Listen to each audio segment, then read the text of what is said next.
பிரச்சனை மதுரை உயர்நீதிமன்றத்தில் எஸ்ஐ தேர்வுகளில் தமிழில் வந்து எந்த கேள்வியும் இல்லை, என்ன பண்ணியிருக்கீங்க அப்படின்னு சொல்லிட்டு ஒரு மிகப்பெரிய ஒரு கண்டனத்தை தெரிவிச்சிருக்காங்க. இன்றைக்கு எடப்பாடி அவர்களும் வந்து அதுக்கு ஒரு கண்டன அறிக்கையும் விட்டுருக்காரு. நீதிபதி வந்து கேட்கறது எங்கும் தமிழ் எதிலும் தமிழ் சொல்கிறீங்க, தமிழ் சப்ஜெக்ட் இருக்கிற உள்ளடக்கம் இருந்த ஒரு எக்ஸாமில் இந்த மாதிரி தமிழ் சம்மந்தப்பட்ட எந்த கேள்வியும் கேட்காம இருக்கிறீங்க, இது எந்த மாதிரியான விஷயம் சொல்லி தமிழ் அரசாங்கத்துக்கு எதிராக ஒரு நோட்டீஸ் விட்டுருக்காங்க. 10 நாளைக்கு ரிசல்ட் தள்ளி வைங்கிற மாதிரி சொல்லியிருக்காங்க. இது எப்படி பார்க்குறீங்க? முதலமைச்சர் இப்போ இதுக்கு கீழே இருக்கிற நேரடி இது நேரடி யூஎஸ்ஆர்பி. ஆமாம், இது எஸ்ஐ தேர்வா? எஸ்ஐ தேர்வு குரூப் 2 டிஎன்பிஎஸ்சியில் வரும். நீங்கள் நம்ம பிடிஆர் வந்த பிறகு தான் நம்ம ஓபிஎஸ் இவர் தான் நல்லவர். இந்த நல்லவர் தான் இந்த வேலையெல்லாம் பண்ணார்.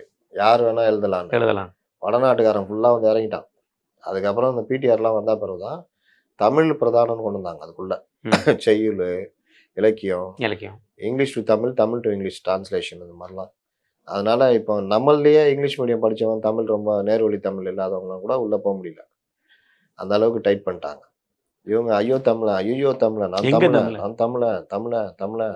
ஆனால் எங்கள் அமைச்சர்களில் பாதி பேர் எல்லாமே தமிழன் அப்படின்ட்டு இந்த கவர்மெண்ட் வேற என்ன பண்ணும்? இந்தி எதிர்ப்போம், அன்னை தமிழை பாதுகாப்போம், இதான் பாதுகாக்கிற லட்சணம். எல்லாத்துலேயும் தலையிடுற கோர்ட்டு